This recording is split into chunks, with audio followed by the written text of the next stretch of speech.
Let's start with what the problems are and what they are not.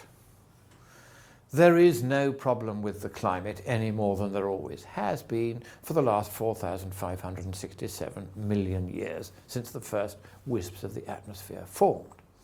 Climate, by its nature, changes. And the changes that we could effect, even if they were as large as the UN's climate panel fancifully imagines, would not be enough to cause any great harm. So global warming, forget it. It's no longer an issue, frankly. It's not happening as they said it would. Likewise, overpopulation is no longer an issue. You may remember as recently as the year 2000, the UN had this fatuous population clock ticking up the births that they thought were happening, and the clock broke down before the millennium occurred. A wonderful symbol of the failure of the UN in everything it touches. And since then, the UN has had to admit that we're not facing a population of 16 billion, well over twice what it is today. That was their prediction only 10 years ago. Now they have accepted that actually it's going to be more like 9 billion by 2050. And that's only a couple of billion more than it is today. And it will then plummet thereafter. That is their prediction. So overpopulation that was touted by the Club of Rome and Paul Ehrlich's book and all the other bedwetters as being a huge problem, it's now known that it isn't a problem, and that if you lift people out of poverty, far from increasing the population, you stabilize it. And that's what's now beginning to happen worldwide, whether the hard left like it or not.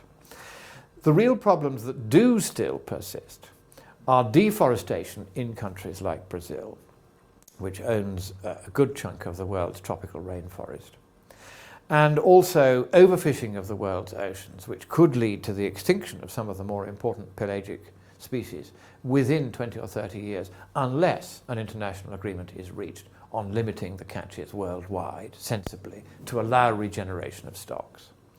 These are real problems, and as you'll see, these are the type of problems that are relatively easily addressable.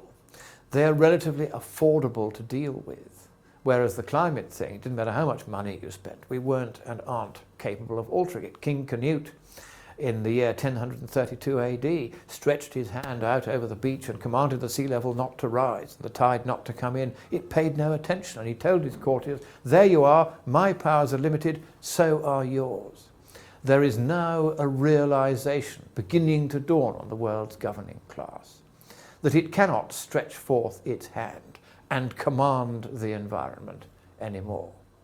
What they can do, and in my view should do, at these conferences in future, is to devote themselves to workmanlike, pragmatic agreements on deforestation, on overfishing the world's oceans, on pollution in third world countries. It's no longer a problem really in first world countries, and on local environmental problems such as the pollution of large acreages of Western China by the process by which they leach from its ore the neodymium, 2 tons of which goes into each of these supposedly clean windmills that generate electricity at such prodigious cost and with such enormous inefficiency.